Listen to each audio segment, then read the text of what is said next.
கோவையில் தென்மேற்கு பருவமழை முன்னெச்சரிக்கை நடவடிக்கைகள் உரிய முறையில் மேற்கொள்ளப்படவில்லை என முன்னாள் அமைச்சர் எஸ் பி வேலுமணி குற்றம் சாட்டியிருந்த நிலையில் முன்னெச்சரிக்கை நடவடிக்கைகள் சிறப்பாக செய்ததன் அடிப்படையிலேயே எந்தவித பாதிப்பும் தற்போது வரை ஏற்படவில்லை என அமைச்சர் முத்துசாமி பதிலளித்துள்ளார்.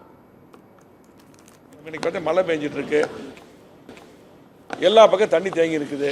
தண்ணி தேங்கும் பொழுது பொதுமக்கள் நடக்கும் பொழுதோ வாகனத்தில் டூ வீலர் செல்லும் போதோ அந்த குழி எவ்வளவு ஆழம் என்று தெரியாது. ஆகவே நிறைய பேர் விழுந்து பார்த்தீங்கன்னா கை எல்லாம் காலெல்லாம் சேதமடைந்து உயிருக்கு ஆபத்தாக ஆகக்கூடிய சூழ்நிலை இருக்கிறது.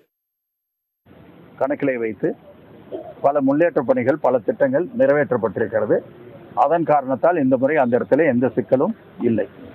அதே போல இன்னும் மேலும் சில திட்டங்களை செய்வதற்காக ஏற்பாடு செய்யப்பட்டிருக்கிறது.